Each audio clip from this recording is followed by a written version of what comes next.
fácil. Quando minha mãe me pediu para ler o rascunho deste livro e ajudá-la a escrever as coisas que talvez tivesse esquecido, senti-me muito feliz. O que eu não imaginava é o quanto iria me emocionar. À medida que ia escrevendo as lembranças de nossa vida em família, emocionei-me muito. E por vezes, precisei parar e dar lugar às lágrimas. Este livro mostra exatamente o que vivemos ao lado dele, do missionário David Miranda. Não apenas um líder de uma grande multidão, mas, acima de tudo, um pai amoroso e que tivemos o privilégio de ter conosco. Caro leitor, você viverá nestas páginas as lutas que passamos, mas também uma trajetória de providências e vitórias que recebemos do nosso Deus, no amor do Senhor, e com carinho. Débora Miranda de Almeida. 1. O começo de nossas vidas. Foi em uma noite de verão, no ano de 1965, que eu a conheci em uma vigília, realizada na casa de um casal de crentes. Percebi seus olhares dirigidos a mim enquanto cantava e tocava meu cavaquinho junto com os demais irmãos. Pela manhã, ao terminar a vigília, fomos todos juntos até a avenida mais próxima, onde alguns tomavam suas conduções para retornarem às suas casas. No trajeto, até o ponto de ônibus, conversamos um pouco. Quando chegamos, ele ficou no local do ponto e eu segui caminho com meus pais, indo para casa a pé. Depois de termos andado uns 50 metros, virei-me e abanei a mão para ele, que correspondeu prontamente. Penso que foi amor à primeira vista. Meus pais perceberam logo, porque ele começou a visitar nossa casa com frequência e sempre com uma desculpinha. Ele trazia aparelhos de som para meu pai consertar e conseguíamos trocar algumas palavras rapidamente. Essa foi a maneira que achou para me ver. Isso durou, até o dia em que se declarou, dizendo que gostava de mim. Meu coração saltou no peito. Então, entregou-me um bilhete com este versículo bíblico, porque eu pensei uns pensamentos que tenho a vosso respeito, diz o Senhor, pensamentos de paz, e, não de mal, para vos dar o fim que esperais. Jeremias 29.11. Em resposta, enviei o versículo de Provérbios 16.1. O coração do homem pode fazer muitos planos, mas a resposta certa vem da boca do Senhor. Eu queria dizer que Deus é quem sabia a resposta certa para nossos sentimentos e que, se o Senhor aprovasse, eu ficaria feliz, porque também já gostava muito dele.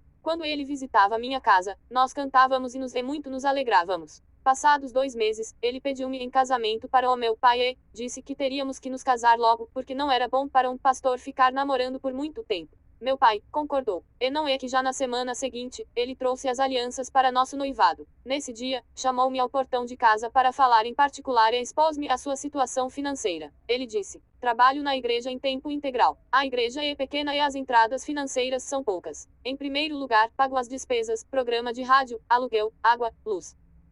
Se sobra algum dinheiro, uso para o meu sustento e de minha mãe. Você não é rica, mas o salário do seu trabalho é só para você, que é filha única. Você se veste bem, tem bons sapatos e penso que não poderei mantê-la assim, depois que nos casarmos, pois só tenho, por enquanto, um dormitório que troquei por um terreninho que tinha, e nada mais. Naquela época, as moças eram muito românticas e eu não fugia à regra. Sabia que o amava e as demais preocupações pouco importavam. Então, respondi: com você eu moro até debaixo de uma árvore. Prometo que jamais lhe pedirei algo que não possa me dar e, ele acreditou risos. Naquele momento, foi selado o nosso futuro. Começamos uns preparativos. Minha saudosa cunhada Araci comprou rendas e cetins e costurou o vestido de noiva. Eu ajudei nos acabamentos. O vestido ficou lindo. Araci e seu esposo Deamiro foram nossas testemunhas no civil. Eu, meu esposo David, meu cunhado Deamiro e minha cunhada Araci. O terno do meu esposo foi doado por um alfaiate, membro de nossa igreja. Os móveis que faltavam foram comprados em loja de móveis usados. Certo dia, o David me falou: hoje comprei uma mesa de uma perna só. Ri muito, até que ele explicou: era daquelas mesas com a perna no centro, antiga. Levei meu pequeno enxoval. Coloquei cortininhas brancas de voal nas janelas, feitas por mim mesma. Passei uma tarde raspando uns restos de quebra-queixo que estavam grudados no fogão, o qual compramos também usado. Enfim, o humilde cômodo e cozinha, cedidos pela minha sogra nos fundos de sua casa, ficou bonitinho. Nos casamos no final do outono, no dia 12 de junho de 1965, dia dos namorados. Eu mesma havia comprado flores em uma chácara. Dálias brancas, enormes, que amarrei com fitas nos bancos da pequena igrejinha, onde casamos. Fiz um arco na entrada do corredor usando bambuzinho, melindre e dálias. E ali, às 18 horas, daquele dia, comparecemos diante de Deus e prometemos ser fiéis um ao outro, na alegria, ou na tristeza, na saúde, ou na doença, na riqueza, ou na pobreza, até que a morte nos separasse. Nosso casamento. A pequena e primeira prova. Com dias de casados, estávamos na salinha, onde meu esposo atendia e orava pelo povo, na rua Roberto Simonsen, ao lado da Praça da Sé, em São Paulo. Ali, devido a uma denúncia, chegaram investigadores da Polícia Civil. Fomos levados a uma delegacia que ficava no pátio do colégio, onde passamos a tarde sendo interrogados a respeito da igreja, das ofertas e dos dízimos. Apesar de nos terem humilhado, com acusações e zombarias, nada encontraram que pudessem provar contra nós. Para o interrogatório, fomos separados, ficando cada um em uma sala, e nos liberaram às 20 horas. Quando nos encontramos na calçada da delegacia, glorificamos a Deus por sermos dignos de sofrer humilhação pelo nome do Senhor Jesus. Essa foi minha pequena e primeira prova. Ao longo dos anos caminhando ao lado de um líder, aprendi que Deus nunca concede responsabilidade, abundância e preciosas bênçãos sem antes ter provado o crente de várias maneiras e em várias situações. Naqueles tempos, por não termos um carro, íamos aos cultos a pé, caminhando uns 4 ou 5 quilômetros. Íamos empurrando uma bicicleta, porque o caminho era uma só subida. Na volta, eu vinha na garupa, aproveitando a embalada da descida. Logo que nos casamos, fiquei assustada ao ver a quantidade de horas que meu esposo passava em jejum e oração. Ele jejuava 24 horas, ou até 36 horas, e isso sem tomar água. Certo dia, na hora de jantar, chorei muito, pois já fazia 24 horas que ele não comia e queria continuar em jejum mais aquela noite. Nunca havia visto ninguém jejuar assim e achei que ele morreria por inanição, pois já estava muito fraco.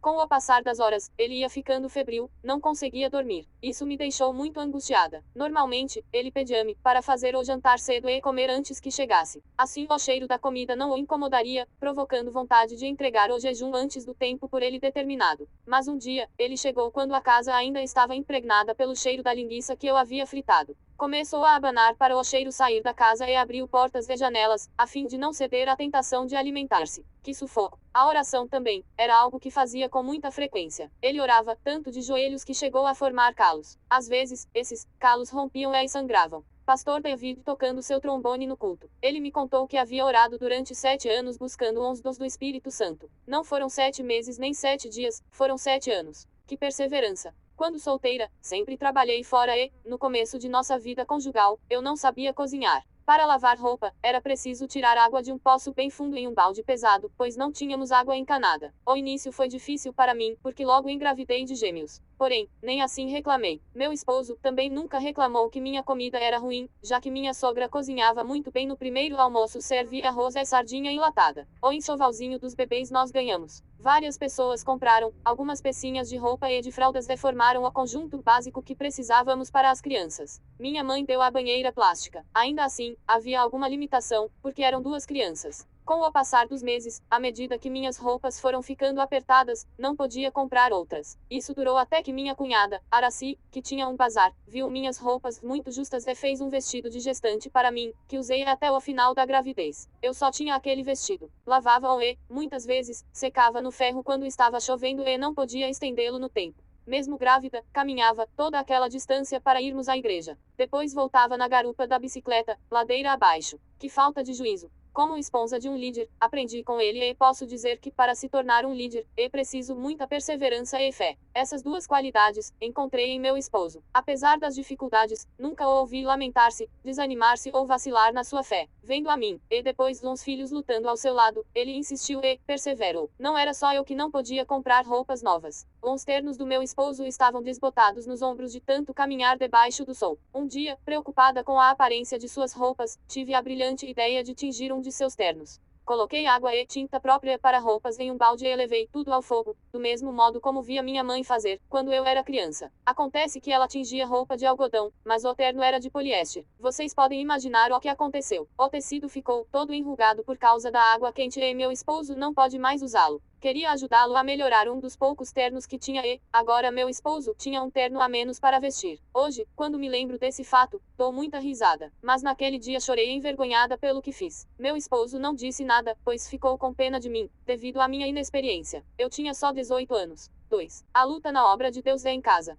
Como disse, estávamos atravessando dificuldades no início de nossa vida juntos. Porém, nunca chegamos a passar fome. Deus sempre provia o necessário, como diz a palavra em 2 Coríntios 8:5, como está escrito: o que muito colheu não teve demais, e o que pouco não teve de menos. Pela fé, tivemos o suficiente na hora exata em que precisamos. Certa noite, meu esposo disse-me: só tenho o dinheiro da passagem de ônibus para ir à rádio amanhã, mas não tenho para voltar nem para deixar para você comprar pão para o café da manhã. Eu respondi: não há problema. Farei o almoço mais cedo. Fiquei tranquilo. Costumávamos orar ajoelhados, cada um do seu lado da cama. Naquela noite, durante a oração, o pastor David teve a visão de um pão redondo, muito crescido e dourado. Quando me contou a visão, fiquei muito penalizada ao perceber que ele estava preocupado comigo, devido à gravidez. De manhã, por volta das 5 horas, ele levantou-se e foi à Rádio Cacique, na cidade de São Caetano do Sul, na Grande São Paulo. Estava disposto a voltar a pé até o Jardim Japão, no alto da Vila Maria, onde morávamos, pois não tinha o dinheiro para o ônibus. Fiquei deitada para ouvir o programa que ia ao ar às 6 horas. Nós dois não comentamos com ninguém que não havia pão em casa nem dinheiro para comprá-lo, mas contamos para Jesus em oração. Eram 7 horas da manhã quando ouvi que estavam batendo à porta. Atendi e era um presbítero de nossa igreja, que era padeiro. Ele havia trabalhado por toda a noite e voltava para sua casa. Quando me viu, ele disse: fiz um pão especial esta noite e senti de trazê-lo para vocês. Até aquele dia, ele nunca havia nos trazido nada, e nunca mais nos trouxe coisa alguma. Mas o Senhor Jesus mandou que viesse na hora exata da nossa necessidade. Imaginem vocês o formato do pão. Era redondo, crescido e dourado, como Deus havia mostrado ao meu esposo na noite anterior. E de arrepiar, não é mesmo? Tomei meu café da manhã com o pão preparado pelo Senhor, que teve tanto cuidado conosco e cumpriu o que havia falado em sua palavra, conforme está registrado no Evangelho de Mateus 25:26. Por isso, vos digo, não andeis cuidadosos quanto à vossa vida, pelo que haveis de comer, ou pelo que haveis de beber, nem quanto ao vosso corpo, pelo que haveis de vestir. Não é a vida mais do que o mantimento, e o corpo mais do que a vestimenta. Olhai para as aves do céu, que não semeiam, nem cegam, nem ajuntam em celeiros, e o vosso Pai Celestial as alimenta. Não tendes vós muito mais valor do que elas? Imaginava que meu esposo ia demorar a chegar, pois voltaria a pé para casa, mas fiquei surpresa quando, por volta das 8 horas, ele chegou. Estava tão ansiosa para contar sobre a bênção que disparei a falar alto e nem percebi que ele havia chegado mais cedo do que eu esperava.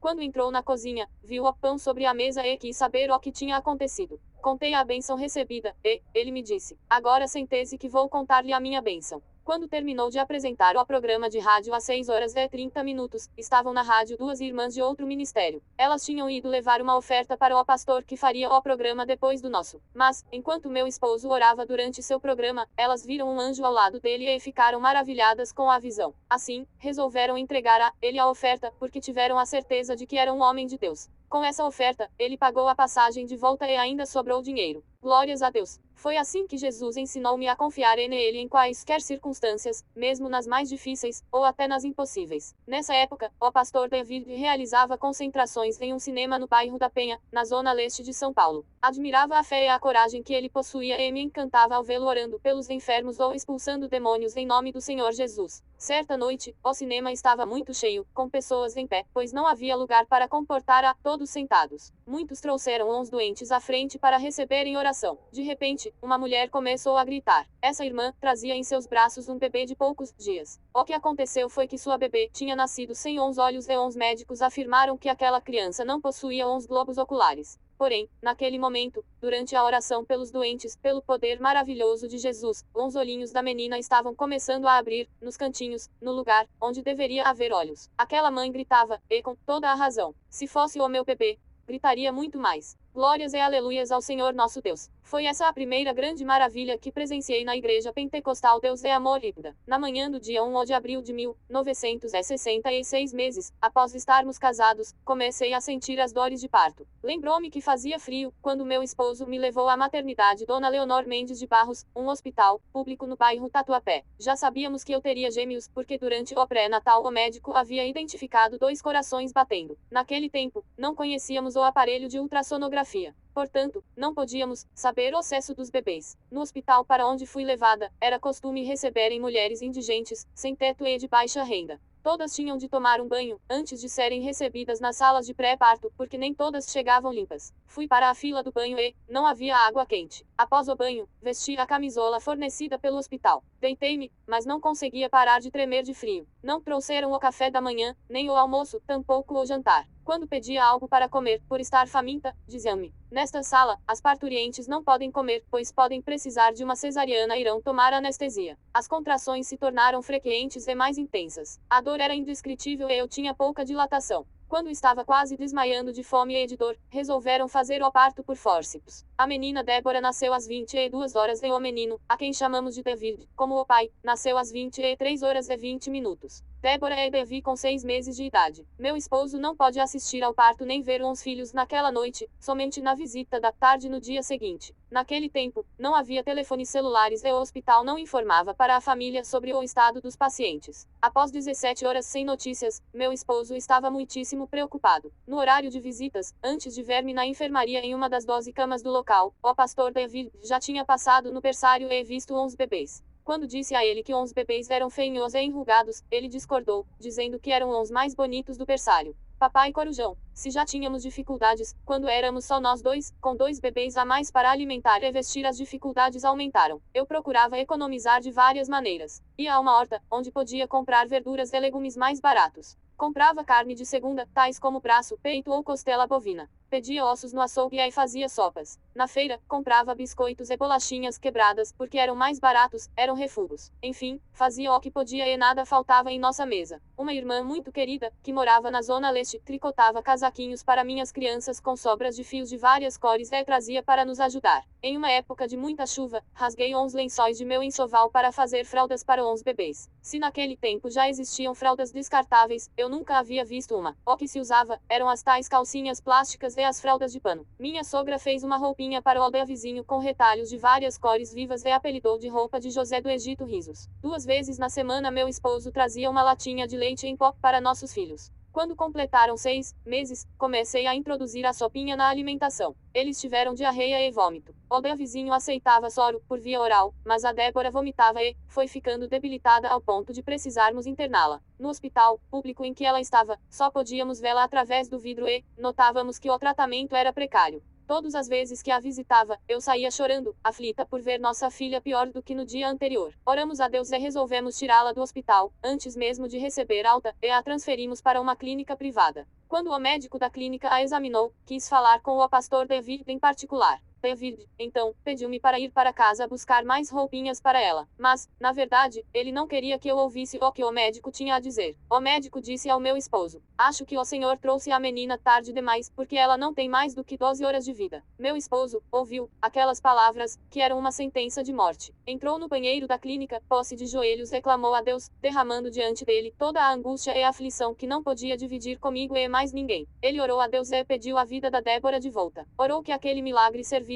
para glorificar o nome do Senhor e disse que iria testificar por toda a sua vida a grande maravilha realizada naquela criança. Quando cheguei de volta, ele não me disse nada, a fim de poupar-me de maiores sofrimentos, e porque cria que Deus já estava realizando o milagre em nossa filhinha. Começaram o tratamento de hidratação venosa intensa. Abriram o abscesso que havia se formado em sua testa, onde tinham puncionado a veia no hospital. Passaram-se 12 horas, nossa filha foi melhorando e já queria mamar. Começamos a dar mingau ralo de farinha de arroz com vitamina. 2 dias depois, ela estava fora de perigo. Jesus já havia realizado a maravilha em nossa filha. Meu esposo chamou-me e disse: "Pedi um dinheiro emprestado ao irmão que é proprietário do salão de nossa igreja, na Vila Cisper, para pagar a clínica. Temos que tirar a nenê daqui hoje, porque não podemos pagar por mais dias." Assim, pedimos a alta, mas uns médicos não queriam que ela saísse, pois ainda estava fraquinha e não poderia ser tratada em casa. Mas meu esposo contou nossa situação e a tiramos de lá. Em casa, enquanto minha sogra cuidava do vizinho, que também estava doente, nós dois cuidávamos da Débora, dando soro por via oral de meia em meia hora, dia e noite. Ela chorava muito, suas perninhas estavam moles e paralisadas, e se assustava se eu ou o pai estivéssemos com roupa branca, porque associava a cor de nossas roupas aos médicos e enfermeiros do hospital. Ao ver o sofrimento da nossa criança, fiz um voto ao Senhor.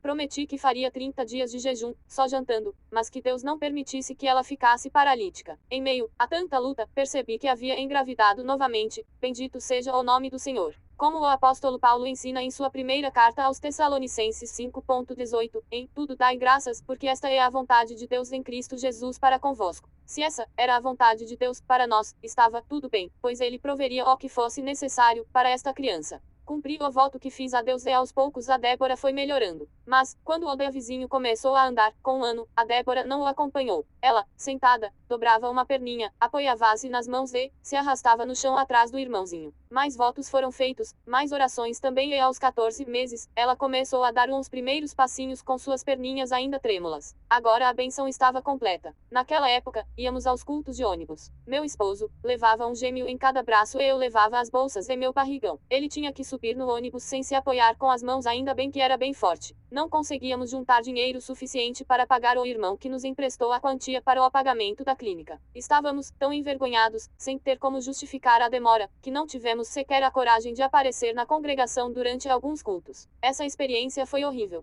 Tenho certeza que o irmão percebia a nossa situação, mas dever e não poder pagar é uma bofetada no rosto daquele que é honesto. Depois de um tempo de luta, veio uma trégua de refrigério, e conseguimos pagar o empréstimo ao irmão, finalmente. Naquele 4 de julho, era o aniversário do meu esposo e as irmãs da igreja, entre elas, arrecadaram certa quantia para comprar um terno, e como estava precisando, entregaram-lhe o dinheiro, mas ele decidiu usar para pagar o aluguel do salão da congregação da Vila Matilde. Fiquei muito brava, porque suas roupas estavam gastas demais e ele não comprou nada para si. Porém, depois vi que tinha razão, o aluguel era mais importante naquele momento. Na noite do dia 28 de julho de 1967, comecei a sentir as contrações para dar à luz. De madrugada, fomos ao mesmo hospital em que nasceram os gêmeos. Ali mesmo fiquei internada e às 9 horas do dia seguinte, nasceu uma menina, de parto cesariana, para a qual já havia escolhido o nome de Leia. Ela nasceu grande e forte. Não dava trabalho algum. Aceitava bem os alimentos e acrescentou muita alegria à nossa família. Leia bebê. 3. Dia a dia de dificuldades, mas com bênçãos de Deus. A situação financeira, ainda, era difícil e a Leia usou as roupinhas dos gêmeos que davam para ser aproveitadas. Ela era uma criança alegre, saudável e abençoada. Como a Leia nasceu 15 meses após os gêmeos, eu tinha 3 bebês para cuidar. Agora, quando íamos à igreja, meu esposo levava os gêmeos e eu levava a Leia e a bolsa deles. Na época, meu esposo alugou um salão no Parque Dom Pedro II, onde fizemos divisórias, com madeira compensada. De um lado, ficava nosso cômodo e cozinha, do outro, o salão de cultos. Nós tínhamos que compartilhar o banheiro da igreja, que era somente um tanto para homens quanto para mulheres. Havia uma pequena área descoberta, onde meu esposo instalou um tanque e estendeu alguns varais, mas não colocou sifão nem encanamento para a saída da água. Então, quando eu usava o tanque, a água caía nos meus pés e escorria para o ralo. Como o salão ficava embaixo de um prédio de apartamentos, a vizinha do primeiro andar sacudia tapetes e panos com fezes de gato em cima da minha roupa que estava no varal. Em dias chuvosos, eu torcia a roupa e esperava o culto da noite acabar para colocar as roupas sobre os encostos dos bancos da igreja, a fim de que pudessem secar. Notei que as roupinhas menores das crianças estavam sumindo e eu não sabia onde iam parar. Um dia, veio um técnico consertar a bomba que jogava água para o prédio. Essa bomba ficava debaixo da escada, dentro do salão de cultos. Qual foi a minha surpresa, quando o homem encontrou as roupas picadinhas no ninho de uma ratazana atrás da bomba. O prédio era velho e estava infestado de ratos, todos enormes. À noite, estávamos deitados e percebíamos que eles passavam correndo sobre nosso cobertor. Eu não dormia sossegada, com medo de que mordessem as crianças. Até que uma manhã, quando acordei, vi que a boca da Leia, então um bebê de 2 meses, estava sangrando. Ela fora mordida por um rato. Fiquei desesperada, e insistia com meu esposo para que saíssemos de lá. Mas ele sempre dizia, não sobra dinheiro para pagar um aluguel. Então, íamos ficando lá mesmo. Missionário David Miranda em frente ao salão do Parque Dom Pedro II. Eu cuidava sozinha da casa, cozinhava, lavava, passava, cuidava das crianças e ainda fazia a primeira parte do culto, até que meu esposo chegasse de Santo André, uma cidade da Grande São Paulo, onde ele fazia cultos pela manhã. Às vezes, ficava parada no meio da casa e chorava, dizendo, Senhor, o que faço primeiro? Com a voz embargada, começava a cantar aquele corinho, que diz, Senhor, ponha um anjo aqui. Queria um anjo para ajudar-me no trabalho, e sabe que Deus mandava mesmo. Em pouco tempo, conseguia dar conta dos afazeres com a ajuda do anjo. Aleluia! Os anjos são mensageiros de Deus a serviço dos fiéis. Se precisar guardar, eles guardam. Se precisar livrar, eles livram. E se precisar ajudar nos serviços domésticos, eles também ajudam, basta Deus ordenar. Morar ao lado da igreja não era nada fácil, porque não tínhamos privacidade alguma para comer nem para dormir. Certo dia, tinha servido o almoço para meu esposo e para as crianças e fiz meu prato com a sobra das panelas. De repente, entrou em casa uma irmã, membro da igreja. Por cortesia, ofereci almoço para ela. Ela aceitou, dizendo que ainda não havia almoçado. Como não tínhamos mais comida, entreguei meu prato a ela e fiquei sem almoçar. Às vezes, nos intervalos dos cultos, entravam pessoas em casa para pedir oração. Um dia orei por uma senhora e Satanás a possuiu. Ela rolava na minha pequena cozinha. Agarrou-se à geladeira, que recentemente havíamos conseguido comprar em prestações, e quase a tombou. Estava sozinha com as crianças e fiquei tremendo de tanto esforço que fiz para contê-la. Mas consegui expulsar aquele demônio, em nome de Jesus. Quando eu começava os cultos, tocava meu acordeão na primeira parte. As crianças ficavam na igreja, e, se sentiam fome, alcançavam as panelas com sobras de comida que estavam em meu fogão. Certa vez, Leia trouxe uma panela grande para a igreja, arrastando-a pelo cabo. Sentou-se em cima dos meus pés, enquanto eu estava em pé tocando e cantando. Com uma colher, começou a comer sobras de arroz. Eu não sabia o que fazer vendo o povo rir diante de mim. Então, uma irmã colocou-a sentada em uma cadeira da primeira fila e ela continuou a raspar a panela e comer. Outro dia, estava cantando e tocando novamente, quando entrou uma policial trazendo a Leia pela mão e falou bem alto: "Quem é a mãe desta menina?" Quando disse que era minha filha, ela deu-me uma bronca. Falou que eu era irresponsável por deixar uma criança daquele tamanho sentada na calçada, sozinha, e que, se aquilo se repetisse, ela levaria a criança para o juizado de menores. Pedi desculpas e prometi que cuidaria melhor dos meus filhos, mas Deus sabia que não havia nenhum obreiro que pudesse ajudar na igreja. Essa cena passou-se diante da congregação que lotava o salão. Senti muita vergonha. Ah, esqueci-me de dizer que os anjos de Deus também cuidam de crianças. Quando a Leia completou 13 meses e 9 dias, nasceu nosso filho Daniel, no dia 8 de setembro de 1968. Recebemos mais uma benção. Como diz a palavra, os filhos são herança do Senhor e o fruto do ventre é galardão. Salmos 127.3. Nós levamos essa palavra à risca risos. Culto na Praça da Sé com o missionário David Miranda, em setembro de 1968. Nosso caçula, Daniel, com 20 dias de nascido, está no colo de um membro da igreja, no lado direito da foto. Quando Daniel estava com 3 meses, ficou muito doentinho, com uma diarreia muito forte. Os remédios que dava a ele não surtiam efeito. No dia de meu aniversário, 19 de dezembro, fui ao culto e disse à igreja que o presente que eu queria naquele dia era a cura do meu filho Daniel. Toda a igreja orou. Daquela hora em diante, nosso filhinho se recuperou totalmente. Mas o justo viverá pela fé. Romanos 1.17. Daniel bebê. Depois de algum tempo, conseguimos alugar uma casa por um preço razoável e que conseguíamos pagar. Ela ficava na rua Ipanema, no bairro do Brás. Só não imaginávamos a prova que nos esperava naquele lugar. No primeiro mês, enquanto meu esposo estava pregando, sentiu-se mal e desmaiou. Levei-o ao hospital das clínicas. Estava com hemorragia estomacal, devido a uma úlcera gástrica. Ele recebeu uma transfusão de sangue, mas voltou tão fraco para casa que não conseguia sequer ficar sentado na cama enquanto eu o barbeava. A hemorragia estomacal continuava e não podíamos pagar por um médico particular para tratá-lo. Mas Jesus não nos desamparou. Aos poucos, o sangramento foi cessando até que se recuperou completamente. A primeira chuva que enfrentamos quando morávamos naquela casa foi um horror. Tinha visto canaletas no batente da porta da frente, mas não sabia para que serviam. Foi naquele dia de chuvas fortes que descobri. A chuva foi tão intensa que a enchente provocou uma calamidade. Quando vi a rua enchendo de água e vi as tábuas encaixadas nas portas das outras casas, corri e também coloquei uma tábua na minha porta. A água ia subindo rapidamente e quando começou a passar por cima da tábua, coloquei as 4 crianças em cima da mesa e fiquei tentando salvar o que podia, móveis, utensílios, roupas, o que desse. Mas a água já estava cobrindo as camas, os berços, o fogão. Cobriu o motor da geladeira, entrou no guarda-roupas, que tombou em cima da água. A água saía dos ralos e dos vasos sanitários. A Débora recordava-se dos ratos que boiavam na água. As crianças choravam amedrontadas, porque a mesa em que estavam sentadas balançava e parecia querer tombar. Eu passava 90% do tempo sozinha com as crianças. Nesse dia, meu esposo não estava em casa e eu não tinha a quem recorrer. Comecei a clamar a Deus em voz alta, para que ele nos socorresse e não deixasse que meus filhos morressem naquela enchente. Aos poucos a chuva cessou, a água começou a escoar e ficou tudo coberto de lama. Perdemos quase tudo, mas Deus preservou nossas vidas. Nosso primeiro carro, da Wemag, que compramos usado. No ano de 1969, a igreja comprou 2 casas velhas, na Rua Conde de Sarzedas, para reformá-las e transformá-las em uma igreja, pois meu esposo já vinha orando a respeito. Nos fundos dessas casas, havia 2 cômodos e um banheiro externo. Fizemos um puçadinho, onde instalamos a cozinha e nos mudamos para lá, porque eu temia ficar na casa no bairro do Brás. Como a igreja estava pagando as prestações das casas, não havia dinheiro para a contratação de engenheiro e pedreiros para a reforma. Meu esposo fez um apelo para que irmãos pedreiros, carpinteiros, mestres de obras e ajudantes viessem no mutirão que seria feito aos domingos, a fim de reformar essas 2 casas. A igreja comprava o material aos poucos e todos os membros ajudavam.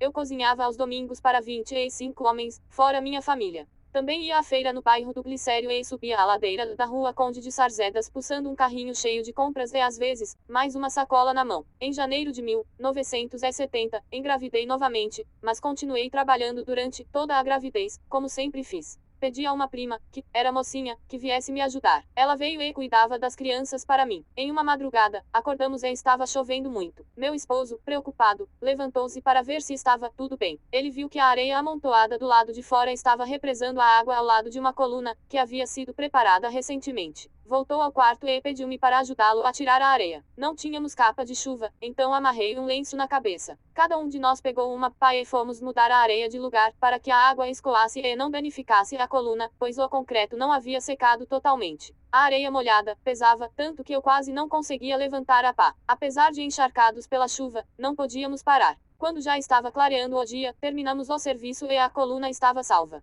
Tudo foi para a honra e glória do nome do Senhor. Na palavra de Deus lemos o que ele disse a Josué: esforça-te, e tem bom ânimo, porque tu farás a este povo herdar a terra que jurei a seus pais lhes daria. Josué 1,6. A esposa precisa ser companheira, em todos os momentos da vida do servo de Deus. Embora tivéssemos lutas, uns domingos eram dias de festa. Uns pedreiros orientados pelo mestre de obra, o irmão Abdias, que hoje tem mais de 80 anos e ainda congrega conosco, uns carpinteiros, ferreiros e ajudantes, meu esposo, eu e a irmã, Onofra, que veio me ajudar a cozinhar. Trabalhávamos, como formigas, correndo de um lado ao outro, mas com muita alegria, pois era para a reforma da igreja. À noite, estávamos cansados, mas satisfeitos e realizados por sermos úteis na seara do mestre. Em junho daquele ano, a reforma terminou e passamos a congregar na nova igreja. Havia faltado material e fizemos umas paredes com tábuas, por isso a igreja ficou conhecida como a Igreja de Tábuas. Houve um desfile saindo do antigo salão no Parque Dom Pedro II e prosseguindo para a Rua Conde de Sarzedas, 185, onde aconteceu a inauguração. Foi uma festa linda e estávamos bastante realizados com nossa conquista. O poder de Deus caía como chuva naquele lugar. As pessoas endemoninhadas, quando desciam a Rua Conde de Sarzedas, já caíam possessas. Eram trazidas para dentro da igreja e ficavam libertas. Centenas de pessoas eram curadas e houve muita salvação de almas naquele ano. Nuvens negras se formavam no horizonte e não estávamos preparados para o que considero a